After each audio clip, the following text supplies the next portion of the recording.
ओम नमो आदेश। जय माँ कालिका, जय बाबा भैरवनाथ। आप सभी का अपने इस चैनल पे बहुत बहुत स्वागत है। तो आज की इस वीडियो के माध्यम से मैं आप सभी को बताने जा रहा हूँ कि सूतक और पातक क्या होता है और सूतक और पातक के दौरान पूजा पाठ आदि जप साधना कर सकते हैं नहीं कर सकते। तो आज की इस वीडियो के माध्यम से मैं आप सभी को इन्हीं चीज़ों के बारे में बताने जा रहा हूँ कि ये होते क्या हैं और इस दौरान क्या करना चाहिए क्या नहीं करना चाहिए, और यदि आप करते भी हैं तो आपको क्या नियमों के पालन करने चाहिए, जिस नियमों के पालन करने से आपको बचाव मिलेगा नेगेटिविटी से भी, और आप मानसिक जाप वगैरह करना चाहे तो कर पाएंगे। तो क्या है सूतक और पातक? सूतक वह होता है जब किसी घर में नवजात शिशु का जन्म होता है, किसी बालक का जब जन्म होता है तो उस चीज़ को सूतक का नाम दिया जाता है, तो वह सूतक होते हैं। इस दौरान घर में पूजा पाठ आदि जो भी है वो नहीं किया जाता है। इस दौरान कोई भी मांगलिक कार्य जो होते हैं वो भी नहीं किए जाते हैं। क्यों नहीं किए जाते हैं? क्योंकि इस दौरान जो होता है ना, जो शिशु होता है, क्योंकि वहाँ पे जो हुआ है, बालक हुआ है ना उस घर में, जैसे माना जाता है कि जिस घर में जिन चार दीवारों के बीच वो बालक होता है तो उस जगह तक ही सीमित जो होता है सूतक रहता है। ठीक, उस जगह जो सीमित चार दीवारें हैं उनके बीच में वो सूतक रहता है, लेकिन उसके बाहर जो होता है, वैसे जब गर्भवती महिला को जब 5वां महीना लग जाता है ना, तब से सूतक का पूजा पाठ जो होता है आदि बंद हो जाता है। लेकिन जो पुजारी है, जो साधक है, वो उस समय पे अपना पूरा नियम निभा के, नियम को अपना के, तब उस समय पे वो पूजा पाठ कर सकता है उतने समय। लेकिन अन्य जो लोग हैं वो उस समय पे नहीं कर सकते। लेकिन पुजारी जो है वो, लेकिन उसे अपने कुछ नियम निभाने पड़ेंगे। ठीक, और 22 दिन का जो होता है पातक का मेन माना जाता है, सूतक का मेन जो होता है 22 दिन का माना जाता है कि 22 दिन, जिस दिन बच्चा हुआ है उस दिन के बाद से 22 दिन तक जो होता है सूतक लगा रहता है।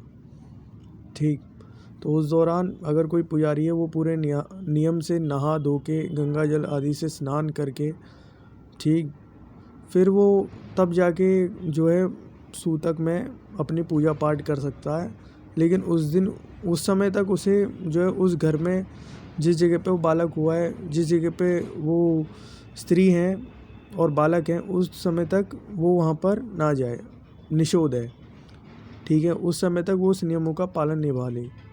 बस 22 दिन की बात है कि 22 दिन तक वो लगा रहता है। तो इस दौरान यही नियम है जो वो अपना सकता है और कर सकता है पूजा पाठ। ठीक है, वैसे तो नहीं करनी चाहिए, लेकिन अगर आपकी भाव है, अगर आपकी भावना है, तो आप उस समय पे नियम निभा के कर सकते हैं। बाकी जो पातक होता है, पातक का अर्थ ये है कि पातक के जो समय होता है ना, अगर किसी की मृत्यु हो जाती है आपके घर में, तब तो पातक में आपको पूरा ही रोकना ही पड़ेगा। जो होता है 13 दिन का होता है, 13 दिन तक पातक रहता है। ठीक, 13वें दिन जो होता है ब्राह्मणों को बुला के भोजन आदि करा दिया जाता है। ठीक है, तो पातक के भी ऐसी नियम है, लेकिन पातक में 13 दिन तक पूरा ही रोकना पड़ता है। उन 13 दिन में कोई भी मांगलिक कार्य नहीं किया जाता है किसी भी प्रकार से। हाँ, लेकिन आप एक चीज़ कर सकते हो कि इन सूतक और पातक के दौरान जप कर सकते हो, वो भी मानसिक कर सकते हो। ठीक है, मानसिक जप कर सकते हो, और साधना आदि नहीं कर सकते आप। आपकी, अगर आप कोई साधना चला रहे हैं, ठीक है, आपकी चली हुई है साधना, लेकिन बीच में किसी दौरान सूतक लग जाता है या पातक लग जाता है, तो उस दौरान आपको उस साधना को वहीं पे छोड़ देना चाहिए और क्षमा याचना अपने इष्ट देव से माफ़ी मांग के जब वो समय जो होता है ना सूतक और पातक का, जैसे सूतक का 22 दिन का मैंने बताया और पातक का 13वें दिन से चालू हो जाता है।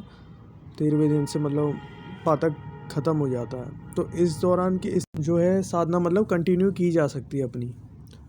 पूजा पाठ का भी यही नियम है कि उस दौरान नहीं होगा, लेकिन उसके जो 22 दिन और 13वें दिन जो होते हैं इनके, उसके बाद से वो कंटिन्यू में आप कर सकते हैं, अपने साधना को जप को समय दे सकते हैं। बाकी इस समय के जो अंतरकाल में जो समय होता है उस समय पे नहीं किए जाते हैं। और जो नियम हैं वो आपको मैंने जैसे कि बताया कि स्नान आदि आप डेली करें, सुबह शाम गंगा जल से नहाएं उसमें डाल के, ठीक है।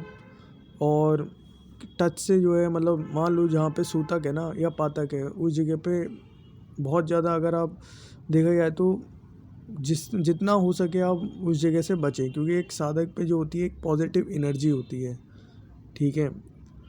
और उसको जो है दोनों हिसाब से जो है नेगेटिव और पॉजिटिव एनर्जी का दोनों का ही महसूस होता है, ठीक।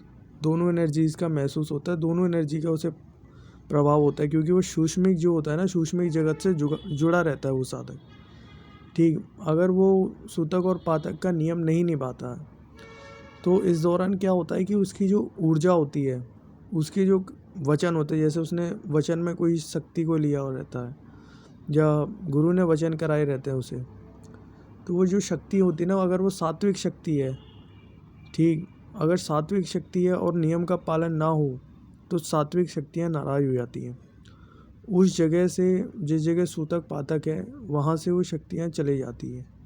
और यदि आप सूतक और पातक के से जुड़ते हैं, उन लोगों से जुड़ते हैं, ठीक है, तो एनर्जीज़ का क्या होता है ना कि वो एनर्जीज़ रुष्ट हो जाती हैं। अब मैं इसी से रिलेट में अपना एक अनुभव बताऊं तो मैं जिस दौरान मेरी परीक्षाएं चल रही थी, मुझे इन चीज़ों का ज्ञान नहीं होता था, ठीक। मुझे नहीं पता था कि सूतक और पातक होता क्या है, क्योंकि मुझे कोई बताने वाला नहीं था। मेरा बस मेरे इष्ट पे विश्वास होता था। तो क्या होता था कि उस समय पे मैं, एक बार की बात है, हुआ तो बहुत बार है ये, लेकिन मैं एक आपको उदाहरण दे रहा हूँ इस वीडियो के माध्यम से कि एक बार की बात है, मैं जब गया था जहाँ पे मुझे पता नहीं था कि वहाँ पे कोई पातक है, किसी की मृत्यु हुई है। तो बाद में पता लगता है कि वहाँ पे किसी की फांसी से जो है मृत्यु हुई रहती है, जब हम उधर उन लोगों से मिक्स हो जाते हैं, वहाँ मिल जाते हैं। तो जब मैं घर आया तो मैंने कोई स्नान आदि नहीं करा, मुझे क्योंकि पता ही नहीं था उस चीज़ का कुछ, ठीक है। तो फिर क्या हुआ कि रात की बात है, रात के 12 बजे मैं सोया हुआ था, मेरी नींद जाग गई, मुझे किसी ने उठा दिया, ठीक। तो मतलब वो मुझे ऊर्जा ने उठाने की कोशिश करी, मुझसे बात करने की कोशिश करी थी, ठीक। लेकिन मेरी जो इष्ट की शक्ति थी इसी वजह से वो जो है, कोई आत्मा, जो भी बुरी आत्मा थी, वो मेरा कुछ नहीं कर पाई, ठीक। तो यही अनुभव होते हैं कि आपके पास अगर कोई पॉजिटिव एनर्जी है ना और आपके पास कोई नेगेटिव अट्रैक्ट हुई है तो आप बच जाते हैं। लेकिन यदि आपके पास कोई पॉजिटिव एनर्जी नहीं है और कोई नेगेटिव आपके साथ अट्रैक्ट हो जाती है आपके पास, तो पूरा प्रयास करती है कि आपको जो है आप पूरी तरीके से डराए, ठीक है। ऐसे करने की वो पूरी कोशिश करती है। और इस दौरान जो है, मेरे परीक्षा के दौरान ये मुझे अनुभव हुआ था। तो मैं फिर उसके बाद से जो है पूरे सूतक पातक के, चाहे या किसी के मासिक धर्म के समय पे, तो मैंने अपने पूरे नियम निभाना शुरू कर दिए थे। तो यही बताने चाह रहा था मैं आप सभी को इस वीडियो के माध्यम से। मेरा बताने का यही अपना उदाहरण था, मेरे अनुभव बताने का, कि आपको इस समय पे जो है सूतक पातक के दौरान नियम का पूरा नियम निभा के चलना चाहिए, उनका उल्लंघन नहीं करना चाहिए। ये क्योंकि आपके पास जो भी पॉजिटिव एनर्जी है उस चीज़ के लिए बहुत ज़्यादा महत्वपूर्ण है। और तामसिक ऊर्जाओं में भी होता है, लेकिन जो तामसिक ऊर्जा होती है ना, जो लेकिन पॉजिटिव में है, वो भी मान लीजिए कोई भी तामसिक ऊर्जा है, जैसे भैरव बाबा जो हैं तामसिक और सात्विक में दोनों में चलते हैं, तो उनके में भी ऐसा ही होता है। लेकिन जो तामसिक है वो तामसिक है, ऊपर से अगर आप कोई सूतक और पातक में लगते हैं तो वो और विकराल रूप से आपका अनिष्ट करती है। उस समय पे आपको बहुत ज़्यादा देख परख के जो है चलना चाहिए अपने जीवन में, ये चीज़ें होती हैं।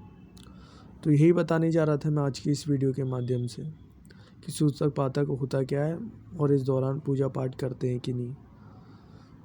आशा है कि आप सभी को मेरी वीडियो से समझ आया होगा कि सूतक और पातक होता क्या है। धन्यवाद मेरी वीडियो से बने रहने के लिए। कृपया करके मेरे चैनल को लाइक शेयर सब्सक्राइब जरूर करें। जय माँ कालिका, जय बाबा भैरवनाथ, ओम नमः शिवाय।